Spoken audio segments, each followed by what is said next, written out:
Hello, everyone, and welcome to another exciting episode. When was the last time that you guys found so many secret doors before something tried to eat you, jump on you, that kind of thing? Well, the time has come. Last time, Dubsy here was secret door after secret door and secret door, and I could just see these guys sweating. Now, I have, if you can't tell by the music, something's happening. If you can't tell by the mini that's highlighted in red versus the players that are highlighted in green, something's about to happen. Welcome back, Troy Phillips, probably playing Kenro Lagar, and Ken, as well role-played, we put you as standing guard, used some skills, and now it is your turn. Through a double open doorway, there is the ritual room, and on the north wall you can see Dubsy has opened it, and something's coming, and he's backed up, and everyone kind of had a peek, and just looks on their faces, says it all. What do you do? Well, first up, I will walk into the room and get an idea of what's going on, kind of at the end here. Okay, this is what you see, the pale figure. It looks like a complete black silhouette with white glowing eyes that look like they're giving off foggy smoke, and in the form itself, in a female form with a Karen haircut and a business suit, like a pantsuit, I kid you not, that you see as if this darkened form can't contain the power that's behind the eyes, because there are stripes in the suit that are like thin cracks of energy trying to get out, while this shadowy form tries to hold itself together. And standing there, looking very disappointed, like she wants to talk to the manager. And now moving down the hallway is the picture I have shown. Okay.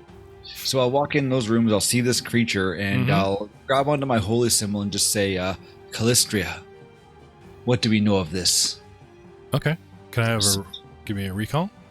What do you want on, what am I rolling here? Sorry, it's going to be... Religion covers, yeah. Well, you're asking, right? Do you want it in the tower or in just regular? Oh, regular. Because if I give you more than one piece of information, it's going to be pretty obvious. Oh, robbed of an 18, 13. Almost 18. Well, let's all go to the... What level creature am I? Business suit. No, you're kind of drawing a blank. Now you can hazard a guess. Shadowy figure, pissed off female, wants to see the manager.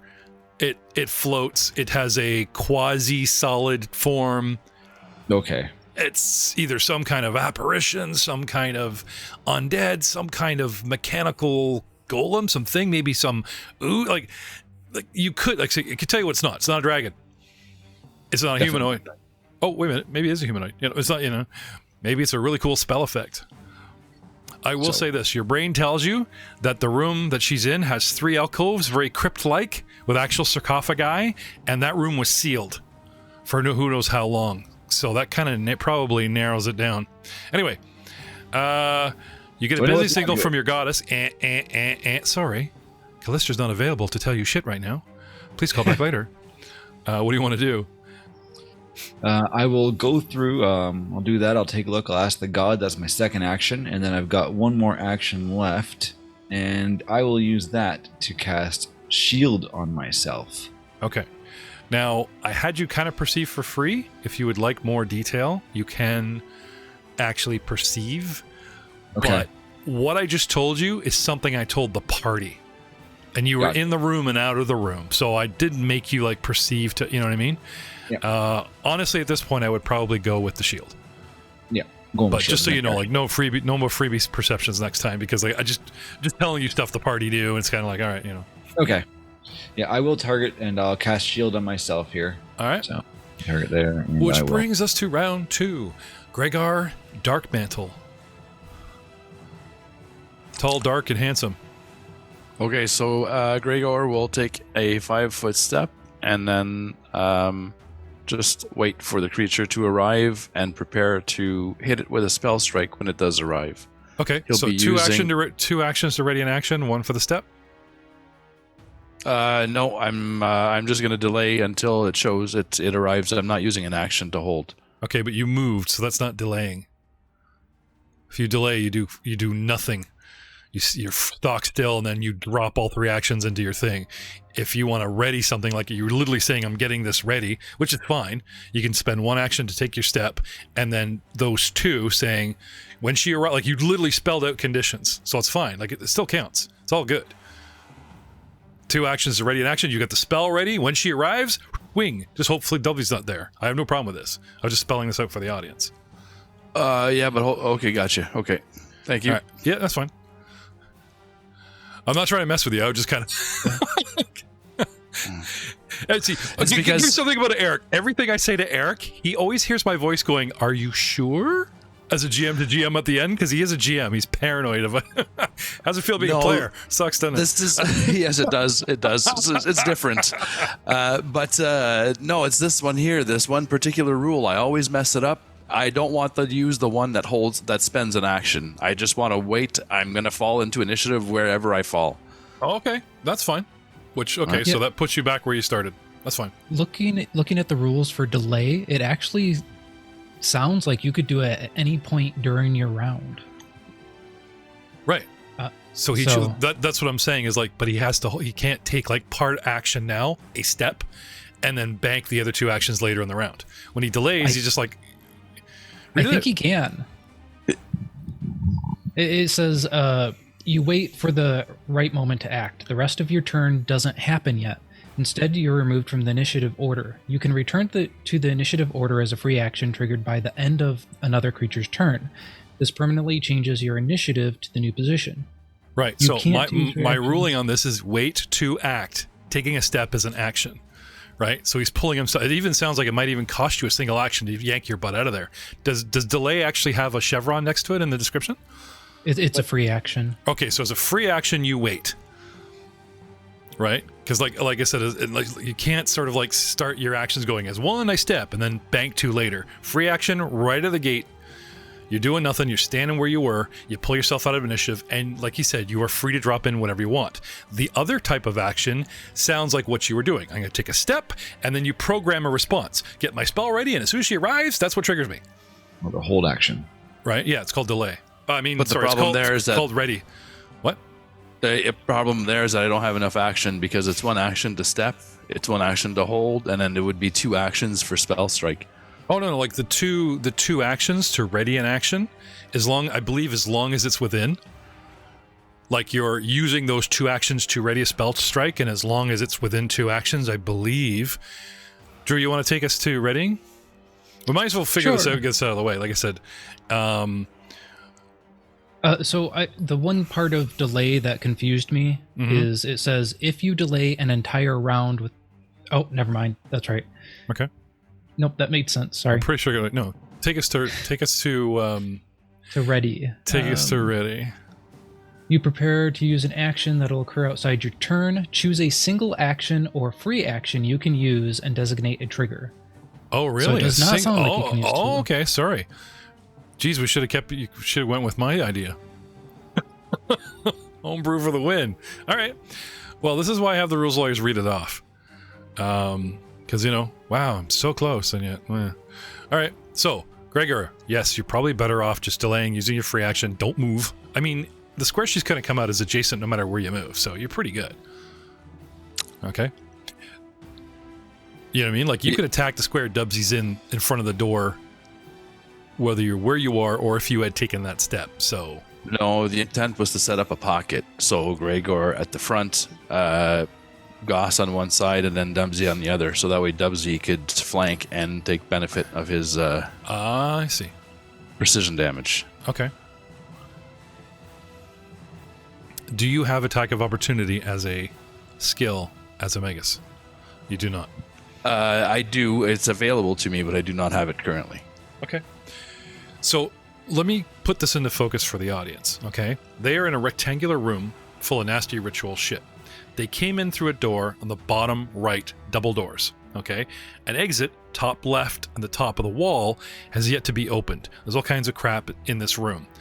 However, as soon as you step into the room and head up to the north wall, And 5 feet in, Dubsy has found a secret door, which immediately turns into a long hallway of 5, alcoves, another 5, more alcoves, another 5, more alcoves, another 5, and then a door. That proverbial gauntlet of 6 alcoves, 3 on a side with sarcophagi. Halfway up in the middle, out steps this thing. Ken comes in, Callistra hangs up on him. Okay, so right at the door is Dubsy. Okay, on the opposite wall, 10 feet away, is Ken. Between them, but one step to the left, or towards the center of the room, we have a confused Gregor. And then beyond him, also further left, we have Gauze. And below Gregor, we have my guy, the NPC Jargon Whitmore. Okay? So everyone's kind of crowding in the middle of the room. And as Eric said, he's trying to set up a bottleneck or something at the top of that secret door. So, without us prancing around this for another 5 minutes or 10, make your decision, Eric. Shall you delay, or shall you do something? Nodding doesn't help on a podcast, buddy. I will delay. Thank you. Yeah. Yes. All right. Pull yourself out. Let me know when you want to come back in. Figuratively. Jargon Whitmore. I can't remember if he actually saw this or whatever. You know, what's going on? So I see Ken come in and start asking the gods. So while he's standing there, Jargon's going to cross the room through a friendly, through Ken, and look. So I'm going to move as 1. I'm going to peek down the hall through my friendlies to see what I can see as 2, and then set myself up at the door for easy escape as part of my second move. Like I move 10 feet through Ken. And my last action, as in, I had a look with perception. So first I'm going to perceive, see if I can see everything nicely, and then I'm going to recall myself to see if I can't help this situation, because the more you know, right?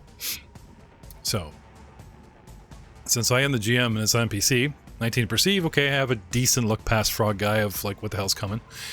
Torchlight. Does our torchlight reach the figure? Check out the lighting situation. Yes. See the light crosser as I come by? Hello. Okay. So I don't have to worry about that. I kind of illuminate it. So that's not a problem. What skills do I think I can use? I am not trained in religion. So I'm just going to believe as a bard, everything falls under society. And with a 12, I as far as I know, the pantsuit has not been invented. So he's no help at this time. Moving on. Dubsy, what do you want to do? Eric will be moving. Well, the party's going to vote on what Corey's going to do. He's going to be playing Gauze, and Eric will be pushing buttons. So, Debsy, what do you want to do, sir? You're at the door. This thing stepping out and starts taking a step towards you menacingly-ish. Well, I'm not going down that hallway, so I have an okay religion. Maybe I'll just roll religion and see what it is. Are you trained in religion? I am trained in religion. Cool.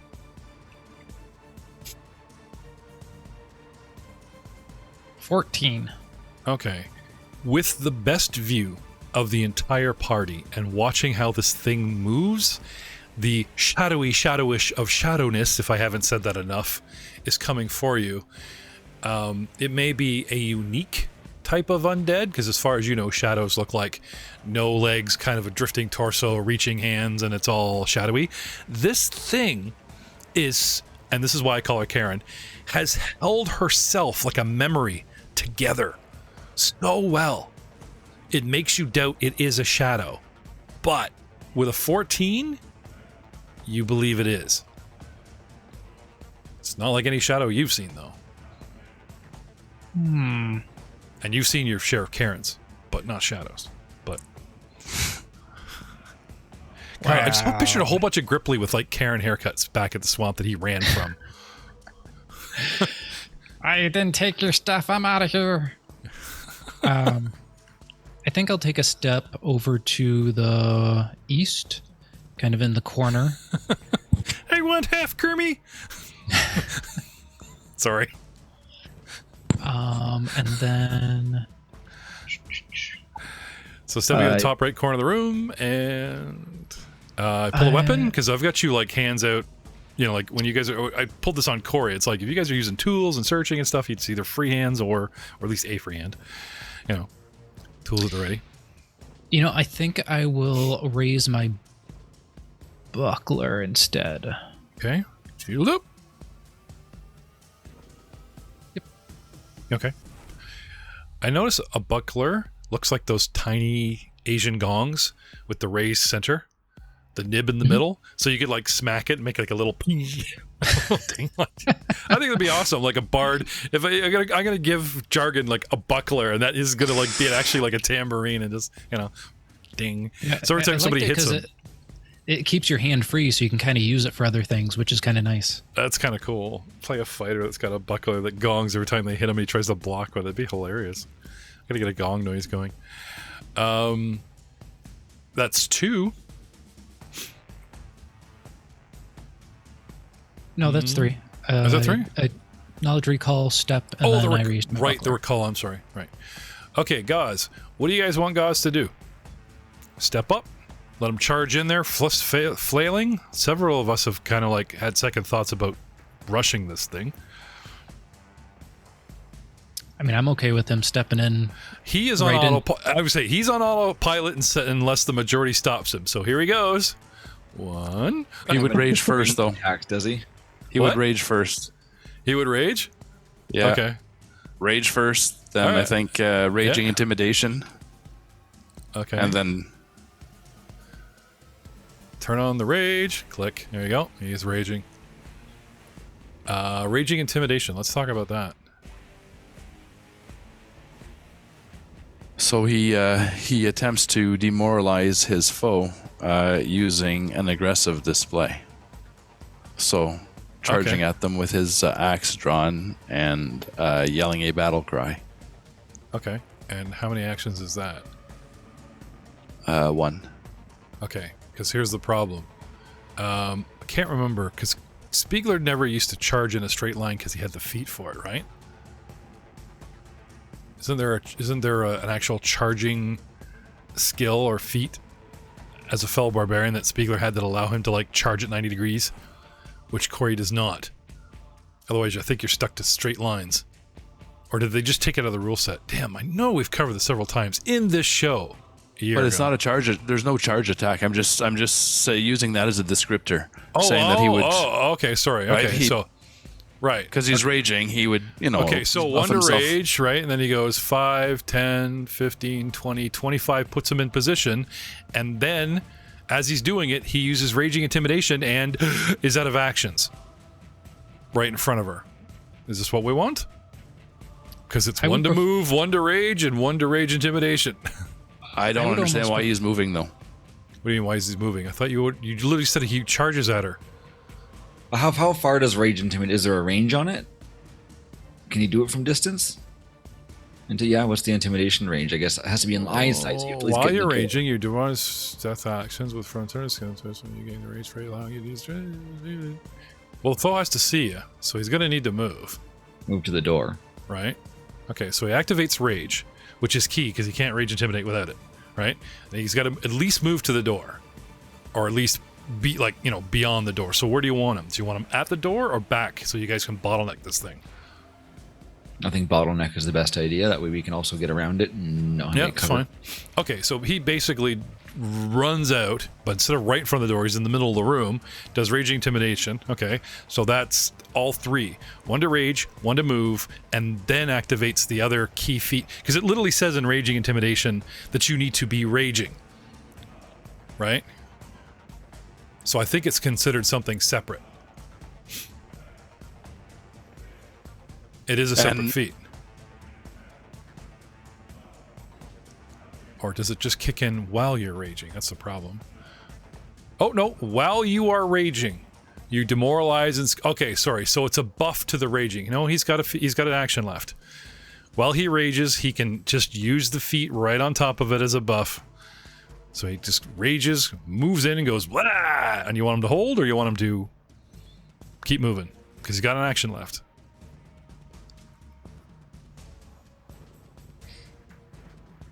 Does he have to pull out his weapon, maybe? I think when he got in the room, he pulled it out. He's got a great axe. Oh, okay. Never mind. Yeah, so he pulls it out. Because he literally wanted to go poke around. He was looking at the body. So, yeah, axe went away, right? Or at least lean in, so heft axe for 1, goes into rage, kicks in intimidation, and moves, and he's done.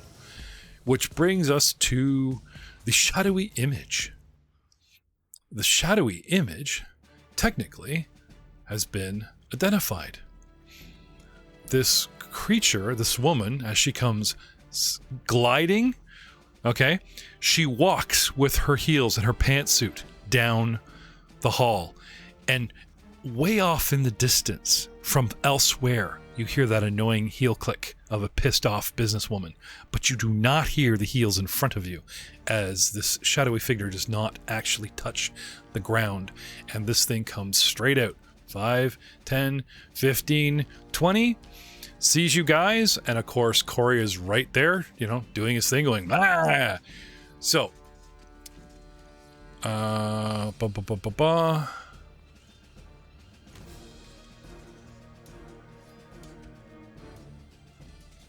sorry, I just quickly checking out her abilities. Is just like, wait a minute.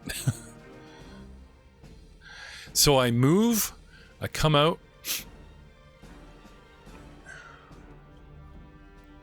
Okay, so what is my movement here? Sorry. Okay, I can fly 30 feet. So 5, 10, 15.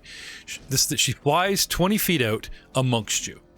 Okay, reaches right for Corey with a shadowy hand. Bring me the manager, her lips wordlessly mouth, and grabs him by the throat with a 34. Ouch. Drawing not 2d6, but 4d6 plus 6 negative energy from Corey. Just grabs him, and you see his neck blacken and the veins go all Tony Stark with a virus kind of thing. As it just starts grips him and draws negative energy from him. That's my second action. My third action, requirement: the shadow hit a living creature with a shadow hand strike on its previous action. I did. Steal shadow. The shadow pulls the target shadow, making the creature enfeebled. This is cumulative with other enfeebled conditions. So as she grabs his neck and squeezes, she pulls out in front of him, and you see the shadow under him from all our torches shift from behind and under him to under her. And you see his eyes widen in surprise. Not fear. Never fear. He's a barbarian. He's awesome. Not fear. Just surprise. He was not expecting this to happen to him today. That's all. He's not a wuss. Fucker wouldn't show up and play, but, you know, work is work. And gains the enfeebled condition 1, which I will smite him with now. And I'm done. Ken, you're up. Oh boy. So did we just saw our buddy there get walloped and his shadow drained from him. Could we tell it was negative energy, or do I have to roll a check to find that? It's pretty creepy what's going on there. So I was waiting until the creature appeared. Yep. Jump so in there. I call for Ken, but you want to jump in as soon as she's right here? Yeah, I'd like to, yeah. Okay. So that then moves you permanently below her in the order now, right? Yeah. 15. So Gregor's going to jump in there. Okay. Gregor, what do you want to do? Dun-dun-dun. So take a 5-foot step and use spell strike. Step where? Towards the north up. Okay. So that way I get the flanking bonus with Dubsy. Right. Okay. So hang on one second. Let me just quickly add some effects to her. So she is flat-footed because I don't have flanking anymore. And I think that's it. Yeah. I'm going to put the enfeeble on Gauze. Okay. So you want me to target? I guess we'll have you target her. Whoop. I'm not sure what happened there. What's that? The initiative just jumped. Yeah, I put it at 15 right after her. She actually did all that stuff to Gauze, and here you come barreling in. It's Yeah, okay. you But now permanently- actually, guys. What's that? Coming in Because there? it jumped back up to Gauze. Sorry. Oh, yeah, because I'm putting effects on him. Okay. Don't worry about the tracker. Just tell me what you're doing. I would like to use Spell Strike, which is 2 action. So it's an attack, and if the attack hits, it gets the damage of the weapon, plus the spell discharges into it. Okay. We're going to use Shocking Grasp. Very nice. Just trying to remember how to target. I already done it. Like I said, while you were describing, the DM is quietly doing things in the background with the tracker, including having everybody target this thing. Pretty straightforward since, unless Ken wants to heal people. Okay, so rolled a 19 for a total of 27 to hit. Yes, it does. So, describe to me the way of the Magus. What does this look like? Gregor would take a step forward and speaking in some form of archaic language, probably celestial or infernal. Pick one. And what's your go-to? Most likely infernal in this case. Okay. Infernal. Sounds like dark magic, Ken. Your kind of guy. Okay. And then you see his war flail kind of build up some static energy, and as he swings, he utters the final word and discharges the spell into the creature as it hits. Cool. Two for one sale. Yes, exactly. So it will be... Do you take negatives to hit when you actually activate this ability? No, I do not. Because usually, I haven't read up on the new Magus, but the old one, that was the sacrifice. Like, you're getting a 2-for-1 deal, so they actually took a negative, like a penalty. Which would go on my third attack. So I would be treated as though I'd used 2 attacks. Oh, so you just rolled for it as if it were your second one already? I just roll as if it was my first. And then my second would be rolled as though it was my third. Oh, okay. Neat. So, oh no, that's Shocking Grasp. Sorry, I can read you. Here, I can put it in chat. No, go ahead. Your spell, man. What does it do? Okay. So first I will deal the war flail damage. So, +4. Going to damage. And the discharges. Well, that was terrible. Your lightning is breaking up your audio. Can I have that again? Then the spell will discharge into the creature, causing 8 points of damage. Okay. If you read Spell Strike, okay, it literally says your spell is coupled with your attack, using your attack roll result to determine the effects of both the strike and the spell. This counts as 2 attacks for your multiple attack penalty, but you don't apply the penalty until after you've completed the spell strike. So like you said, it jumps to the third. Okay. Yeah. No, not that I'm not doubting you. I just, I like reading these off so that we don't get fan mail later going, well, actually, blah, blah, blah. It's like, no, he's legit. No, I'm the same way. I like to see it in chat. I asked the player to throw it in chat. I'm just not savvy enough to do that here just yet. Okay. That's fine. Spell Strike. Oh, didn't work. Okay, never mind. Just dropping it in there as a Spell Strike. So, what are we looking at for damage with this hit? So a total of 15 points of damage. 7 from the weapon, 8 from the spell. Right. Now, as you hit it, okay, boom. 7 from the weapon, okay, connects. But it says damage 0, the majordomo resisted. And then your actual electrical of 8, damage 3, partially resisted. So as you engage this creature with your weapon, it's not the blade seems to go right through it, but the tail end of the spell catching up in its wake, but not even the full spell seems to hurt this thing. Cool idea, but not as effective as you would have hoped. Damn you, Fantasy Grounds. Obviously, this thing has some immunities or such. That's okay. Learn as we go. Fleeing is always an option, gentlemen. Are you done? That's my go. Ken, witnessing this. All right, so I saw that happen. I also saw her churn out some dark energy into our buddy there, Goss. Yep. So what I want to know is that I am a healer, and if I tried to heal this creature that's throwing dark energy, would it deal damage? Yes. So what would I? That would be a very good assumption. Yeah. So do I have to kind of roll to think about that, or is it something I should just try? Oh no, that's if like you said, you've because you've witnessed something, and the player is working it out in real time without cheating and asking the gods. No, I got no problem with this. I'm gonna throw so I'll target the actual creature itself and be like my just a Kalistra. Some dark energy flows here. Right. Let's see if we can bring it to the light. Now, if you open up that actual healing spell, you'll see options, and you'll actually see a damaging option. Let me just look and see. It's part of where is heal here? And I believe I get a saving throw, which will be probably automatically rolled. So I guess I can attack it, or it doesn't really say what to do on. Right. Okay. So look at this. Third row down. It says cast sword attack save DC 18.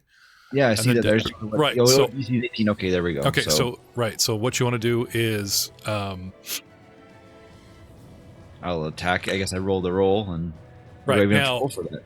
Well, you need to. You may want to use the 3-action heal, and then it'll also heal Gauze at the same time, and it gives you a 30-foot burst. That's true. It actually heal.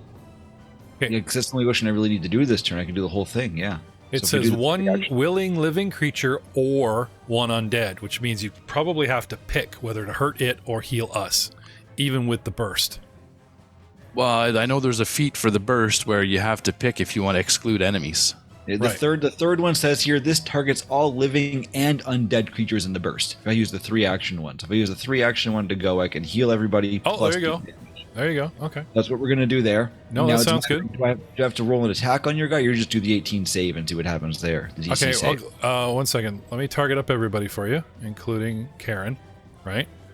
And just try to do the burst, like he said. What is it? It's just a D8 positive when you do the burst, right? Yeah, it's just a heal. Okay. Yeah. So just hit the actual teardrop and see what happens to her. Okay, where are we here? Trying to find the button for it now. Hit the teardrop. This is the damage one. Hit the save, then the teardrop. So here's the +1 for my buddies here, right? Hang on. Down the very bottom. See, it says save fort DC, right? Yeah. Hit that first. You're doing everybody. So there's it did 2 damage to everybody. That's the problem, because we targeted everybody. Right. I have to roll separate for healing and separate for damage. Or are we just going to use that same roll for everybody and they all just get 2? That you channel 1d8 goes out. Like I said, you literally told me targets everybody simultaneously, so you're stuck with that one roll. Okay. However, where is it? Damage to Gregor light. Oh, that's weird. Okay, so it's actually hurt everybody. Because I have to roll. Okay. So I was just hoping that it would correct it. No, it didn't. It made it all target everybody for the 2 damage of the other stuff. So okay, so I will give everybody back their 2 hit points. We'll leave the 2. Now, again, you didn't hit the saving throw, because I do get a saving throw, dude. Pre-roll. Basic. It didn't seem to do anything. Okay. It looks like we're going to have to do the targets separately. Yeah, okay. Oh, there they are. There we go. I just did that, and that gave everybody a saving throw. Because everyone targeted. Well, they don't get a save they're willing. I'm just looking for her. Where's her? Kenro, Jargon, Whitmore, Kenro, Dubsy. Majordomo wasn't even in this list. That's weird. All right. Sorry, guys. No. Like, it's just the way that the options on your character sheet are laid out. It's not exactly, It's not relevant. It's not conductive to doing both a heal and a damage at the same time. Okay. I don't think she's a target anymore of Ken's. Yeah, I see that. So let's clear all targets. There we go. You want to target her? Just target her. 1 second. Okay. Now, you hit the proper button of 2 points. Okay, so I'm holding that. Right. Yep.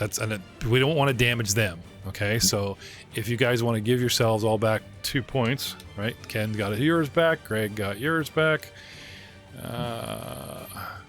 Guys got some back. Dubsy and Jargon. There. Okay, so Jargon had 3 wounds. Gauze had 16 from something earlier. The creature hit him. Yeah. Okay, so I'll look coming all the way down to Ken. Okay, now. I targeted her. Right. I'll give her the fort save now. So I give the save. Why did it do 2 dice? That's weird. Dun dun dun dun dun. Majordomo. Where we go? Kenro, save. Kenro, Lengard. Oh, put you in it anyway. Oh, okay. Majordomo, 15. I need 18. That is a fail. And she takes the 2 points of damage, so I will leave them on her. Perfect. Right? Okay. And that's everything that I can do for my turn. Right. You find it to be... Why did it do the damage? Oh, right, because it didn't target her, right? So yeah. I will give her the damage manually. Okay. Sorry for the confuffle, folks. So you ask Callistra. Let's hear it. All I said was, Callistra, we have some dark energy here. Yep. And I think we should bring it to the light. And I'll cast the healing spell to everybody along with dealing the damage. Now, because, like, it does say it targets everybody, but because the damage is done separately, right? Mm-hmm. I'm sure we can look into this and they'll probably have you hold the roll, but I will let you re-roll the healing. Okay. Okay, hang on one second. Just let me retarget everybody. And that'll be your mission in between, before it comes back around to your turn, is see if you can find out, I guess it just says it targets everybody, but because Fantasy Grounds has, like, it rolling differently, you know what I mean? Yep. I'm just wondering, does that make sense? Mm-hmm. Okay. So, give us your D8 of love, and don't hit the damage one. Hit the one that's at the top. It's the 2. It's 2 again. Well, that was... there we go. That was a thing, right? It was meant to be. It was meant to be, yep. Now, guys, don't be afraid, unless you have dogs, wives, children, or delivery barking at your door, don't be afraid to leave your mics open so we can hear the guffaws and ahs and all that stuff. Okay, Ken. Triple action, lets it rip. And that's you. Smiling with us. Friends, let's do it. All right. Jargon. Okay. I might be a bit of a coward. I might be the bravest gnome that ever lived because I'm the one that, like, put together this rescue mission, and if I live, it's going to be the best thing ever. If I run, the story ends. But if I follow the cleric's lead and look to my own spells,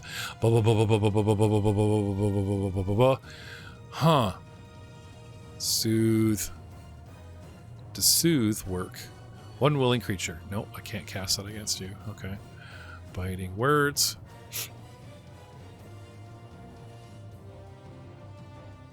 He entwines magic with his voice and starts taunting her.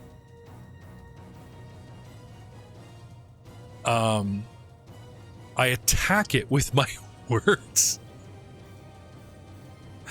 I'm sorry, ma'am. The manager is busy at the moment. Blah, blah, blah, blah. Just pissing her off, right? Yeah. Yeah, that was sad. That's all right.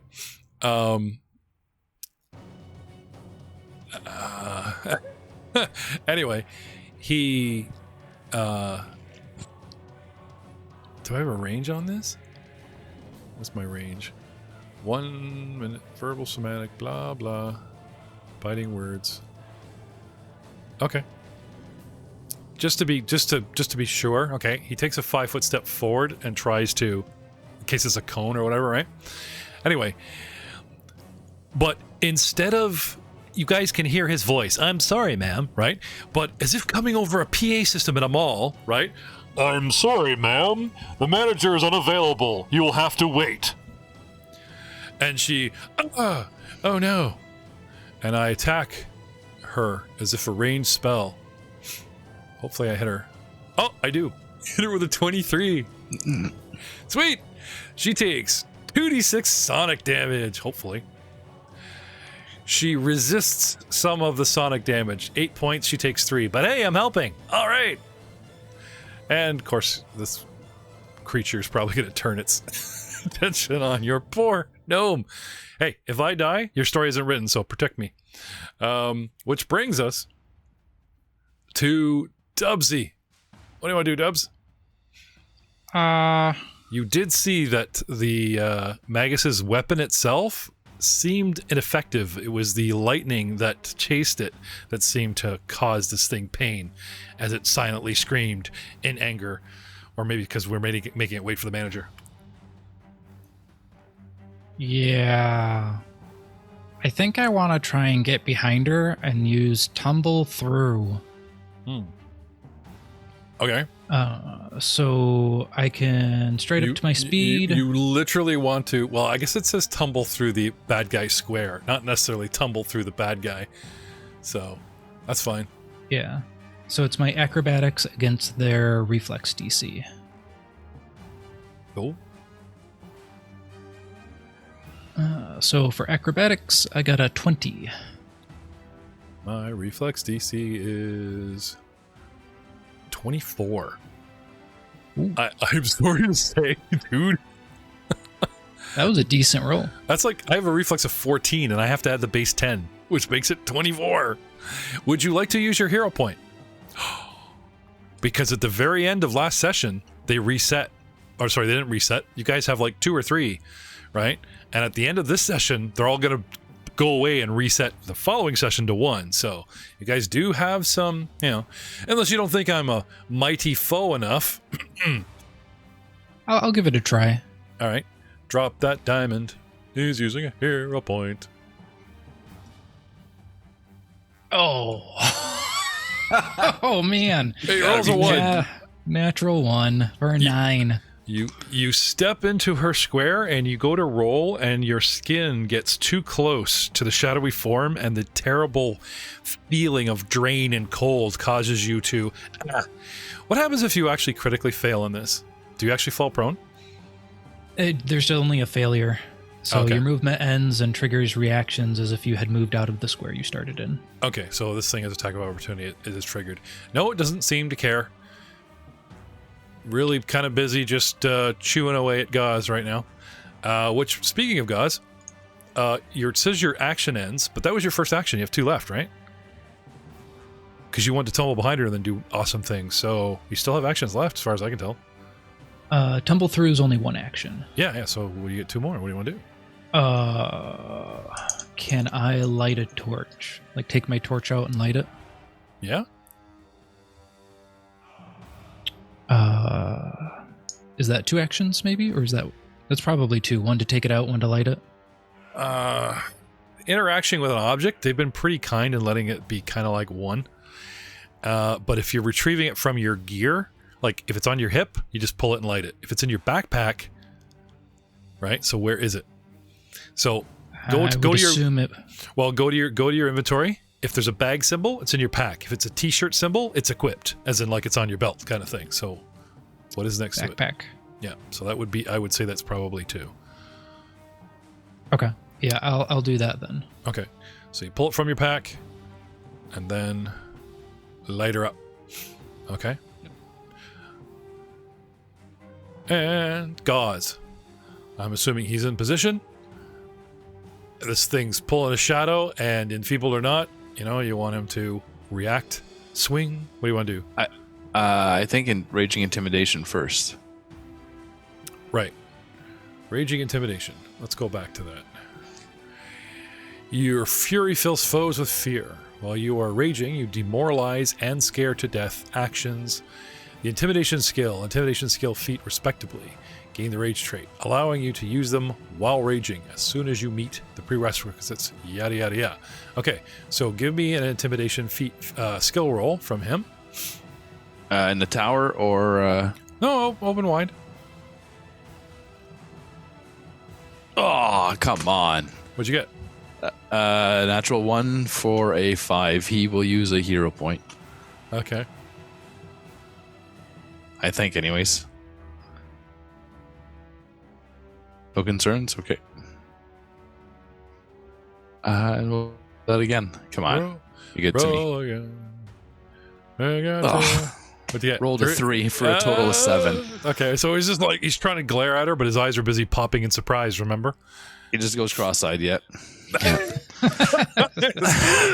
Just trying too hard. Okay, now, while he was raging, he's allowed to do that, and that's technically one action. So did you want him just to, like, start swinging, or? Swing, I think, yeah. Yeah, okay, let's have it. Drop those dice down the line. Punch the... Sorry, wrong character sheet. Punch her in the face. So front swing with his great axe. So double or an overhead chop. Nice. Rolled an 18 for a total of 24. Yep. Just comes right down. He just lets go with one hand, swings it behind him like a broom, puts the hands back together on the haft, and comes straight down on her while she's pulling his thing, and just cuts through her and damage. And rolled a 10 for a total of 14 points of damage. Right, and if you see under that, it says damage 4, partially resisted. He does so much damage that instead of it going straight through like your itsy bitsy sword, the meat on this guy, the rage on this guy, actually manages to hurt her just a little bit. You notice some of her shadowy form cracks. Some of that cut, instead of just ignoring it and whooshing around it like smoke, the axe leaves another one of those white seeping lines. Though Gaz doesn't seem very happy. At which point he'll yell at her again and try to rage intimidate again. Okay. If you fail, am I immune? Oh, that's a good point. Yeah. Just look up the intimidation skill. Just the skill on the sheet. I don't want to hear clicking from your keyboard. Coerce. Critical fail. Demoralize. Success. Frightened. Critical. No, it doesn't say anything about failing. Nope. No penalties for failing, so just come up with brand new insults? Yep. Try again. Okay. This time, just try to... no better. He yells at it, but kind of chokes up. Anyone want to try their hand at a Corey impression? Anybody? Doing his character, guys? Anyone? You know how he talks? Anyone? No? They're all shit. You owe me more money. There you go. It's good. That's not bad. That's not bad. And that's Gaz. My turn.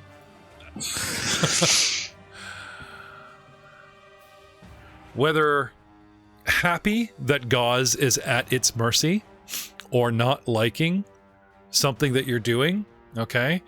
Gaz hurts me a bit and Gregor hurts me a bit.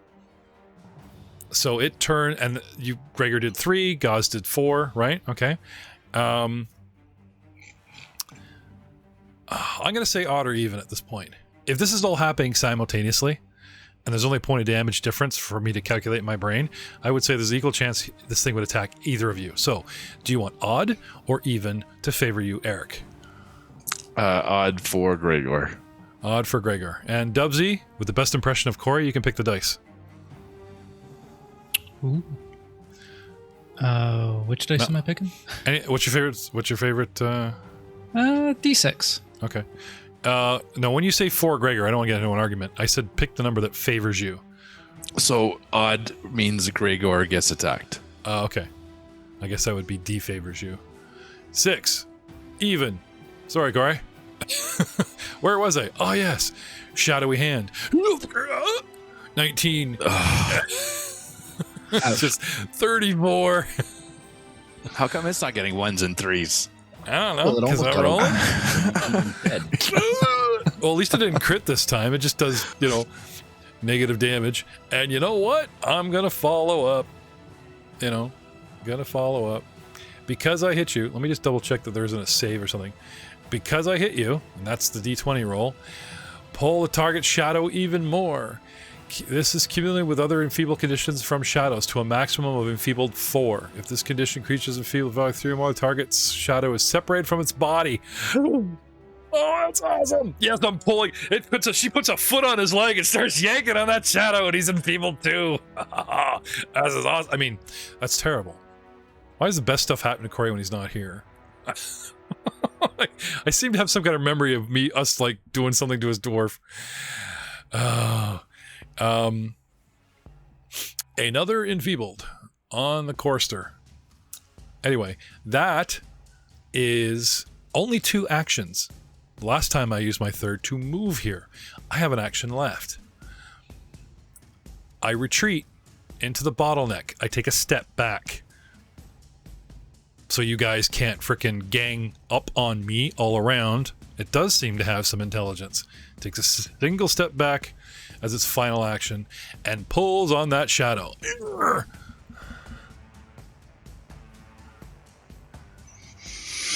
I'm confident he'll come in here. Oh, that's right. See, I got the shadow half. I got the shadow half out.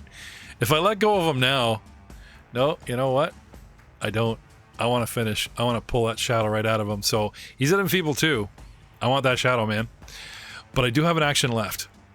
So you know what I'm going to do? I'm going to hit him again. And it's finesse, which means I can only do -4 to hit him the second time. So plant in the foot again. Do another big yank. And with a 27. Oh, I didn't have a target. I'm supposed to be targeting Corey. What is Gauze's AC, Eric? It is 19. That is a hit. Okay. I can't... Also, the last damage didn't go to Corey either because he wasn't... Okay. targeted. I can't pull a shadow. I need an extra action for that. So I'll just do the damage, which is 10. And last time it was 9? Mm-hmm. Okay, so I owe him another 9. Gauze isn't looking so good. It's down to 1 hit point, guys. Just so you know. Oops. Just so you know, that last hit on him. Now, I don't know if I can stack that. The shadows on its... The shadow hit the creature with a shadow hand on its previous action. Would that carry over the next round? Can I hit him at the end of the round and just start pulling it on his shadow next round? Interesting. Anyway, that's me. Gregor, what do you want to do? Guys goes pretty pale. This thing's just yanking on his shadow. First, we'll go into Arcane stance, so spend an action, and it allows me to cause extra damage. Sweet. Just gotta figure out how to get into the stance here.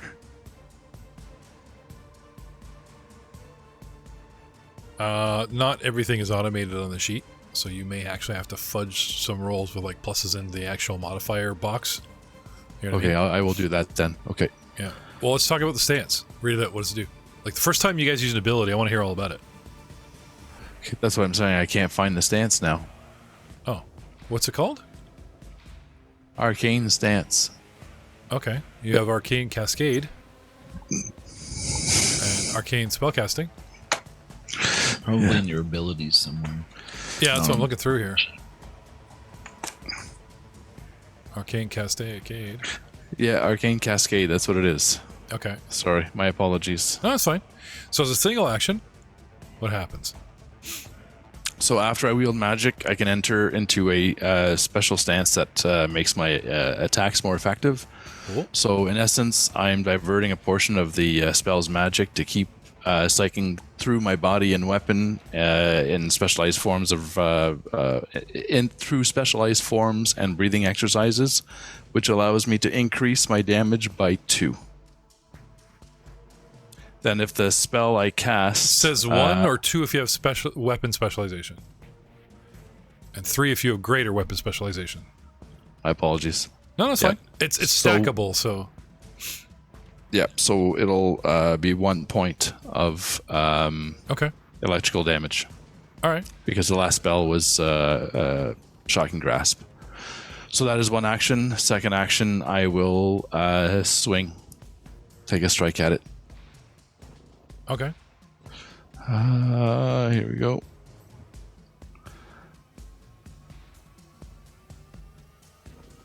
There we go. Whoops. There we go. Just skimmed off that 20. So rolled a 8 for a total of 16, which is a miss. Okay. Swing and a miss. But very cool ability. Like you're like harboring the afterglow of your spell. That's really cool. That's Magus. Sorry, go ahead. I was just saying the new Magus sounds pretty dope. That's really cool. Yeah, you don't hit often, but when you do, you hit hard. Yeah, that's cool. Yeah, so he'll take his second attack and try to strike at it again. Okay. Come on. Now, does that fizzle? Or like was it only good for that one strike or it stays as long as I remain in stance. Oh, cool. All right. So that's why you open the round with stance, swing, and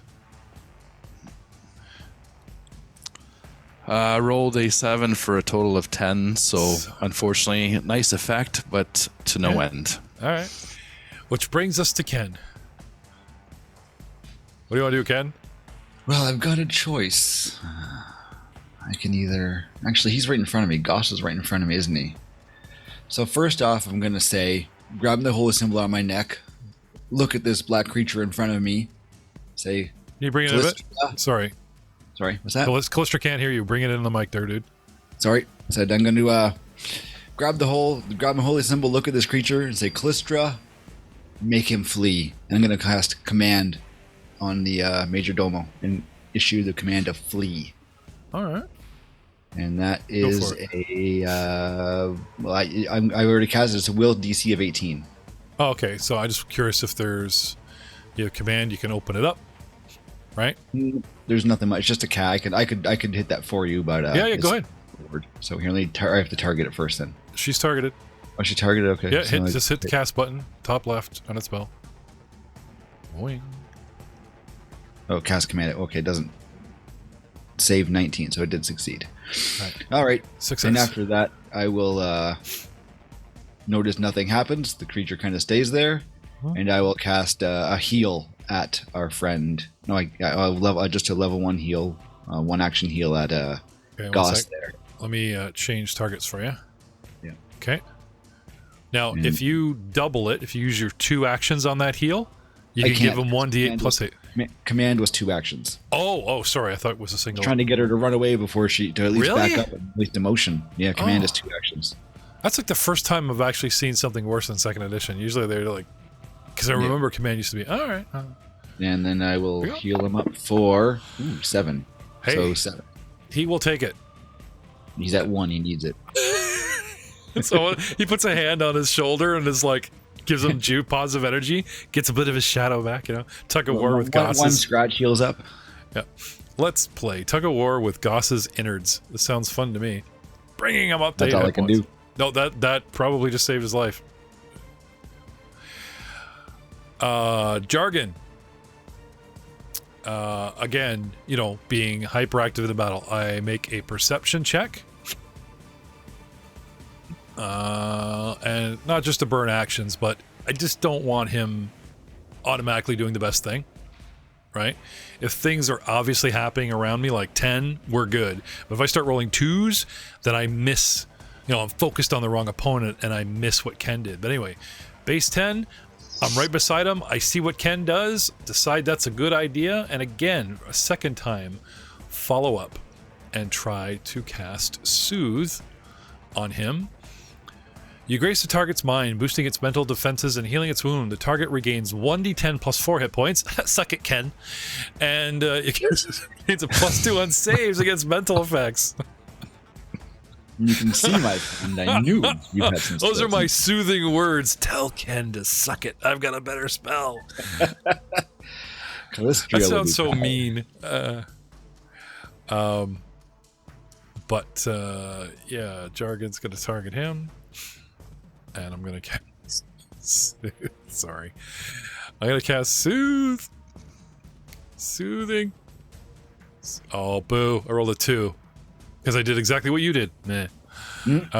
But he does manage to give Gossamer 6 points because of the +4. So, yay! Now it says, just before I close him, Jargon here says, hello, Mr. Whitmore. The spell says and gains a +2 status bonus. Okay, so I'm giving him the +2 status bonus as well. I thought I had to target that, but no, it's good. All right. Okay, that is two spells, 2 actions, and I will, like I said, the perceive to battle ready myself, pay attention, and that's 3, so that is Jargon done. I'm helping. Dubsy.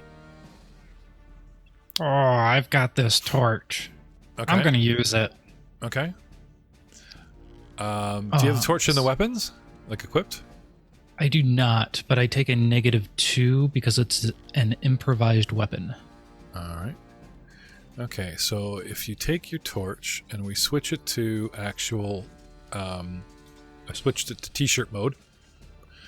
No, it does not do... Okay. You're just going to have to give me a raw roll with improvised. Okay. So it's like a basic club. You know, you're poking me. So just a d20. Oh. 2. Oh, a 2. It's 20? No, it's a 2. Which is a 0. Yeah, that's... pulls out his thing and he just... Makes it look more frightening. Cast shadows across the room and gets scarier.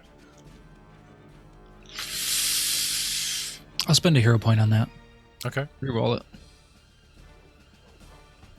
Something good. Come on. 15. What is my armor class? Is 20. No, sorry. Well, that's not gonna work. That's not Get 2 actions left. Make them good.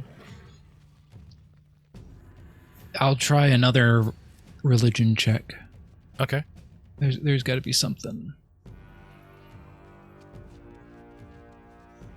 19 plus 6, 25. Okay. A single thing. My greatest strength, my greatest weakness. Oh, weakness. Please, weakness. Okay. It occurs to you, the battle plays out in your head. Okay? We are whacking this thing. You even use light on it. And it's not flinching, but it does seem not to really like the light. You know what I mean? Like, it's not... Like, I've come out just within reach of everybody, and we have light cascading all around, and as soon as it stepped out, you remember it kind of... It didn't get smaller, but the eye squinted, it seemed annoyed. Not angry, but annoyed, like there's a buzzing in its head kind of thing, like, I don't like this. Okay? You literally try to poke it with a torch and flail around. It's not cowering. It doesn't seem to be afraid of the fire. However, hit with a sword, nothing. But magic sword worked well. There is something magical about Gauze. He's just so weird. And tail end. And then the clerics start using pure magic. And you're thinking, well, it's a shadow. It should hate light. But if it can only be hit with magical weapons, maybe I should use magical... ... light. That's it. Okay. Magical light would be its greatest weakness. Now, I have a 14, and you're like, you got 10 over for a crit. So not only am I going to give you, it's a 2-for-1 deal, because usually crits double. Not only am I going to tell you that I am actually vulnerable to magical light, not regular light, okay? I will also tell you, yeah, that's where the downside ends. Going with what you've witnessed, okay? Resistances, all at 5, except for Force, Ghost Touch, or obviously positive, energy. So if you have a force effect or ghost touch effect, which work on incorporeal beings really well, right? Otherwise, I'm trimming 5 points off of any physical, and I'm trimming 5 points off of all magical and electrical. That's why the 8 only did 3. That's why the gauze of, the 10 and blah blah type of thing. Like, this thing is pretty sturdy because it's practically not there, and it has like a 20 AC for you to hit in the first place. That's all I'm telling you. I'm telling you too much. Oh, man, I bet you resist a lot of stuff, but I'm willing to bet magic, maybe even magic light, wink, wink, might be... Okay, now, as a last action, you can parlay in 2 seconds all this information to your party. It's like the shout-out warning usually takes an action, right? It's like... Because everyone's like, oh, I tell everybody what everybody I see. Sure, when you guys are in downtime, but in combat, you have 3 actions, 6 seconds, 2 seconds each. You went, then you went, think. And now you go, I bet, you can say that, you can say your bit really loudly, but, if you want to wrap all 3 pieces of information, like, I bet your 20 AC resists a lot of resistances, but magical light will be undoing. Okay, that was more than 2 seconds, but yeah. I'll go ahead and announce what I can to the party as my last action. Because I'm not hitting her. All right. Everybody does a Homer. Magical light, eh? Gauze. I think he's gonna try and intimidate, swing, and get out of dodge. I think. I love how Gauze thinks the world revolves around him because Corey's characters do. Okay, so you're right beside him saying, "Hey guys," but it's like you're saying, "Hey Gauze, magical light," and he just looks at you like, "I don't have any," like I'm dying here, right? Goes back to glaring at the chick. Really want to get that -2, yes. If she can. Right. Intimidation. Okay. So Gauze intimidation. Quick success. Come on. Roll 4 for a total of 4. 8. For a total of 8. Yeah. Sorry. Okay. That's fine. So he glares. Maybe at Dubsy, maybe at the girl, and fails. Now what? He was doing stuff with that axe. Like, chip. If you want to chip away, man. Like, swing with the axe. Yeah. Maybe more than once. 4 points of damage is still 4 points of damage, dude. Ooh, and he hits with a 21. He just starts flailing and chopping at this Karen. Get back in line. Rolled an 8 for a total of 12. Yeah, and got 2 through. Unfortunately, this is damage 2, partially resist. I know it's so bad. But, you want to swing again? Is he going I don't know. I think he's raging though. Oh, that's right. So you have to keep the rage up as a single action every round? No. I'm just saying he probably wouldn't. He would just keep swinging. You're right. He would keep swinging. Like, when you rage, though, does it take every round to keep the rage up? I guess it does, doesn't it? No. Once it's enacted, it stays for... Yeah, but you have to cut 1 minute. I think it only goes down if you don't hit or take damage during your turn, your next turn. So he just swings again with a what? Rolled a 12 for a total of 13. That's a miss. Okay. My turn.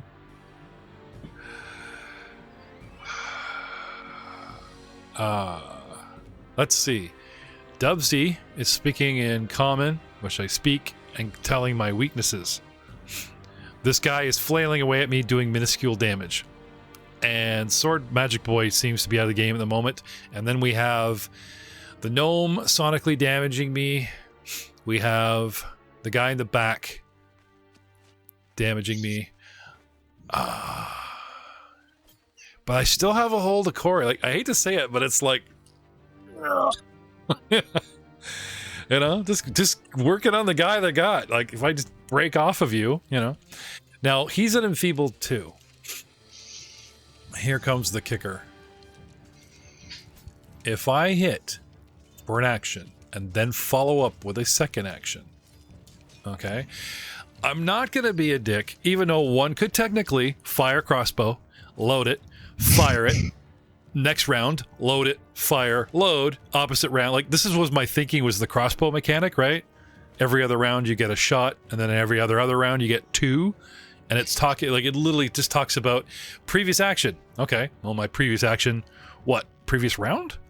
It doesn't say round, and usually if it says if you did something within a round, so I'm going to say no, that's got to cancel because that's a really nasty ability. So, fresh strike at Corey. And if I get him, creature increases to 3 or more, I separate. And he's at 2. So all I need to do is hit him now, and I begin to actually, you guys will see his shadow pull from the back to the front. Shadow hand. Oh, with a 3. Oh, no, hit him with an 18. Sorry, dude. And he takes negative energy. He takes 7 points and is critically wounded, and I use an action to pull his shadow. And I remove his shadow. I begin to remove it. So, if the creature increases enfeebled value 3 or more, the target shadow is separated from its body. What will this do? The effects are not immediate, but I can tell you, you guys see this and think this cannot be good for Corey or any of you.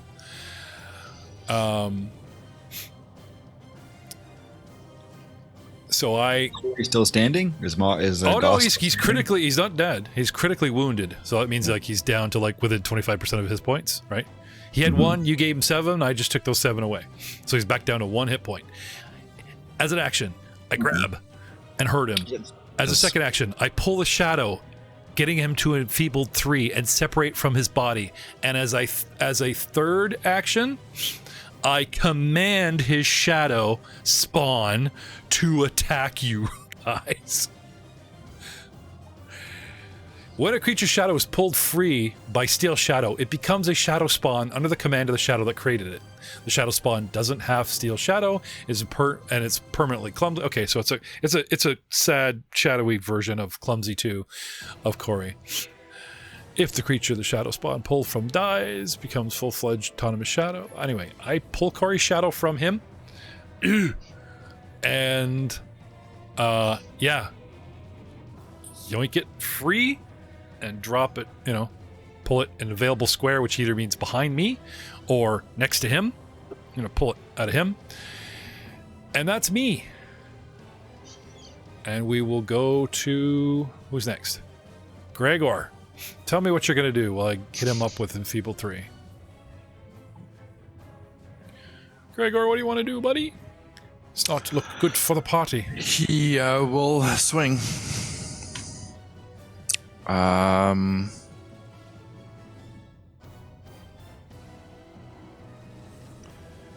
Yeah, no, I can't use that because... Oh, I'm sorry. He's not at 1 hit point, guys. He's at 7 hit points. Still within 25%, still critically wounded, but he does have 7 hit points, not 1.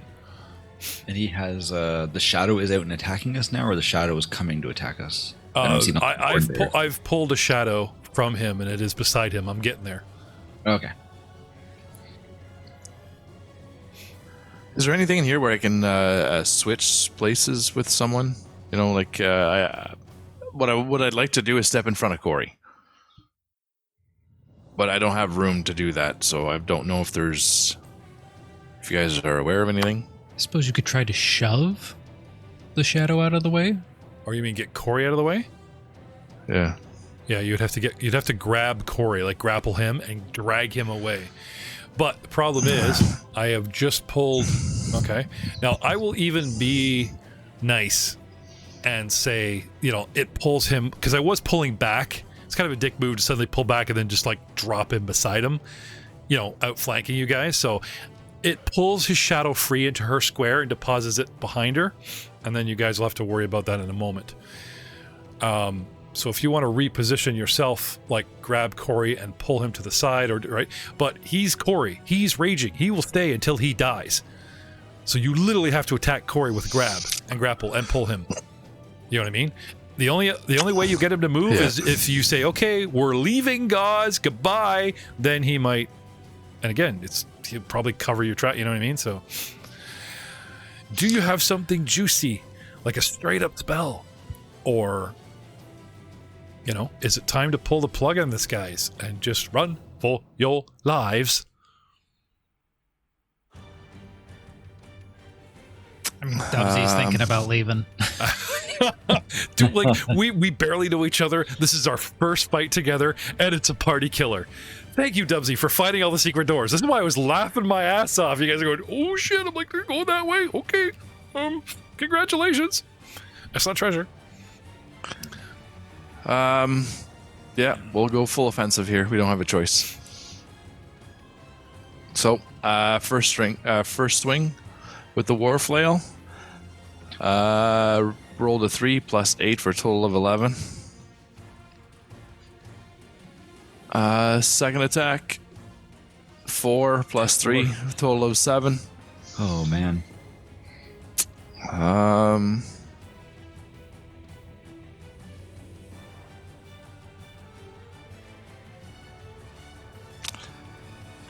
I cast shield.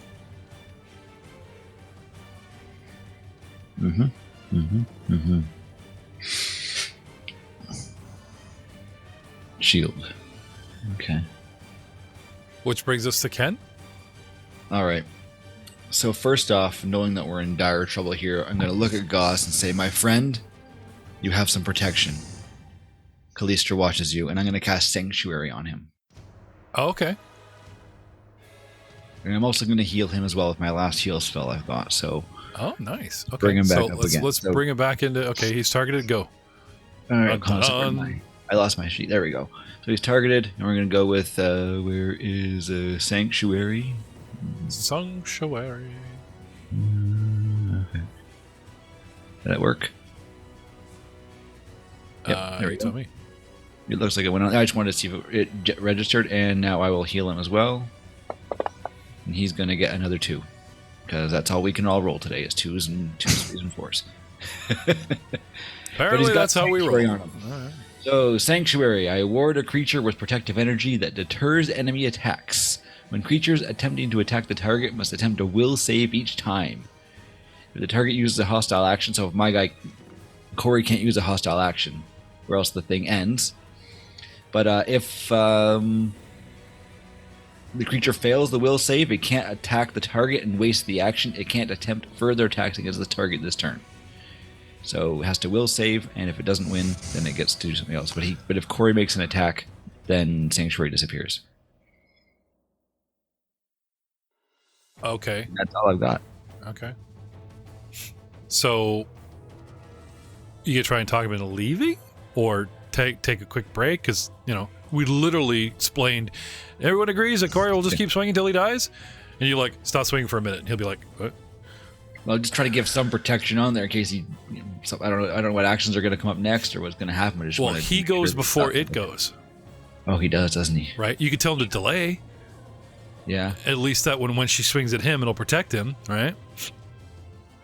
I would say, yeah, if I was going to say, my friend, you have protection, fight after she does, and then cast Sanctuary on him, and heal him as well. Or I need to not heal him and then use my action to give him that bit of advice.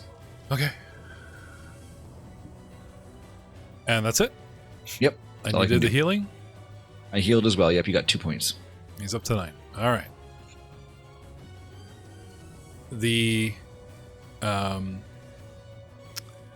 going to say that this thing, we're going to put Greg at, where's Gauze? We're going to put Greg at 14, so I can put this creature I just made, this quasi Corey, at 15. Okay, top of round 5. Okay. Again, perception. Skills. Perception. 9 plus 16. Jargon, who enlisted you, who personally got you guys all together, right? Mm-hmm. Watches the battle unfold. Okay? He will stay with you to the end. He bravely takes a step. All right? But he's like, anytime you guys want to leave, let me know. I'm all for, because we're barely hurting one. And now there's 2. I cast How many of these do I get?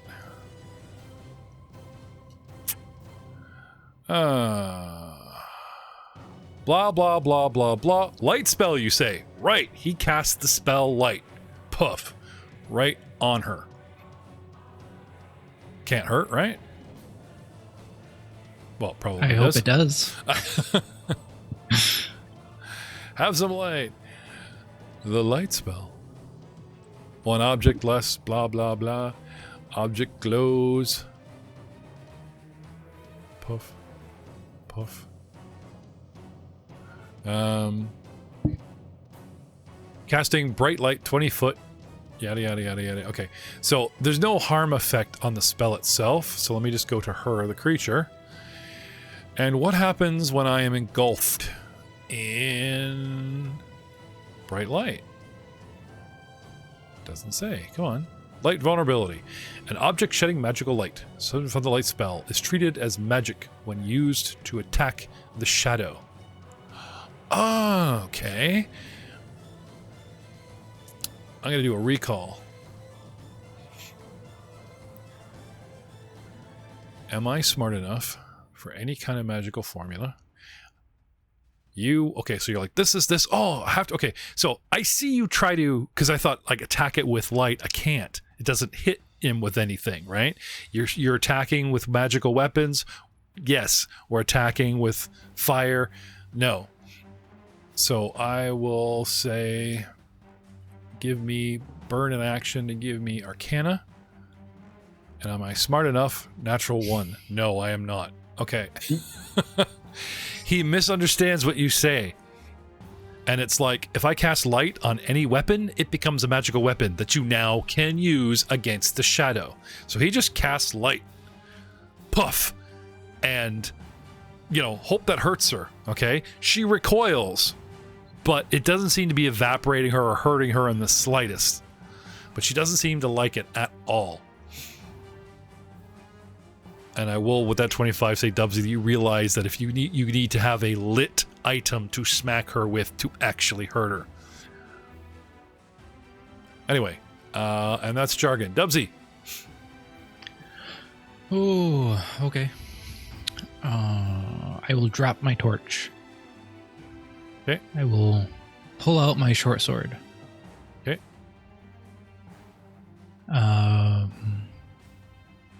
I will quickly say, light on the weapon. But then I will attack her. Okay. With my short sword. Now, I will say this. Considering what everything you've seen. 24. Right? Yep. Okay. Is it better to give me a perception? Some little tactical, like I said, you haven't seen it. You need the perception roll. Like, just kind of like, do you take it all in? Do you take the weapon, step to the cleric who hopefully has a light spell, put it on and come back? Or just hope this tiny little thing you can stab as easily as a raging barbarian can swing a giant axe just to do a bit of damage? You see what I'm saying? You cast light on your own weapon, right, Drew? He doesn't, he's a rogue. Oh. No, I've got a magical weapon, a +1. Oh, okay. So it's technically magic. Okay. Well, let's see what happens. It's not light magic, but it's magic. Okay, sorry, I thought you were asking someone to cast on it. Well, by all means, poke away. Let's see what happens. So I got a 24. Looks like it's a hit. Yep. Damage. Let's see how effective that sucker is. Everyone starts scrambling for his sword. I got a 2 and a 1, +4, 7. Damage 0. Ugh. Completely resisted. Oof. Oh, that's Ouch. Right. It's a magical striking weapon. It's not a force weapon. It's not a ghost touch weapon. It resists magic like shocks and things. Unfortunately, it resists your striking wound. Nice try. Now he throws a sword to the cleric, right? Here, take that. I think for my third action, I would use my ability called Mobility. Okay. It just makes me move at half speed, and I can not invoke attacks of opportunity. Okay. And I'm going to move down to the south by Ken and Jargon and be like, I think we need to go. Okay. So tumbling, wiggling away, no attack of opportunity, through jargon to the corner, and time for new plan. And that's Stubbsy done? Yep. Okay, Gauze of the 9 hit points. What do you guys want him to do? Obviously, he's an autopilot. He will probably continue to flail, right? But he was told, better magic. Okay, now he's not an idiot. And he comes from a very magical culture, actually. Something you guys don't know about Corey, so I can't override the barbarian swing. He would actually listen to Ken, because I know something about his character and his race that you guys do not. So yeah, all right. I'll wait till she goes, till he goes, till we go, till everybody goes. I'll drop my, I will delay. See what happens. So he waits. The majordomo, okay, knows I can enfeeble him even more. I've pulled the shadow. I'm still not done with him, okay? So, again, if I try to attack Corey... Mm-hmm.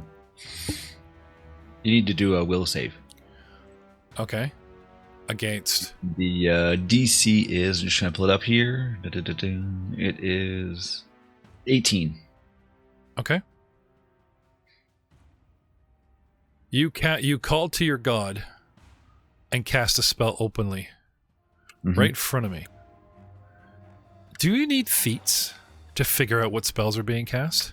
Or do we just do straight up religion and checks to know in this system? That's something we haven't come across yet.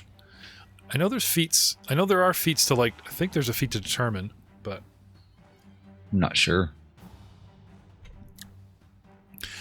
Like I said, I'm not an idiot. I have his shadow. It's all great. I pop it behind me, and then you, like, grab him. My goddess protects you. Don't wait till she swings at you. And she's like, what? You know what I mean? But I hate the living so much. I could make more shadow. She's kind of torn between turning to the next guy and getting that shadow going, to start making children, or finishing Corey off. Ah, he's so weak and yummy. I really hate the living. What is my willpower?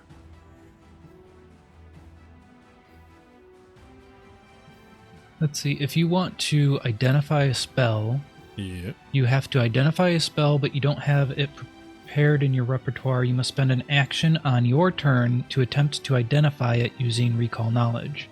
Okay, but I'd have to be familiar with it. I'm not a cleric, so I work for arcane people and religious people, but I'm not one myself, so it's kind of far-fetched. Not to mention I'm insane because I'm undead, so nope. I think I'm just gonna pull that juicy life force out of them. Here comes my will save. Plus 12, 18, 30. I really want to hurt this thing in front of me. Can I please, please, please shadow your spell? Reach right through it. Grab Gauze one more time. With a 28, Gauze enfeebled is critically down. The enfeebles are like dropping his strength, maybe even his armor class. And as a crit, I pull 20 points of negative energy out of Gauze, and Gauze just arms flat, falls to his knees, and then sits on his heels and bows his head because, like Chuck Norris, he's too cool, keel over, and his eyes are wide open in great surprise, but not fear. And we will see you all next time.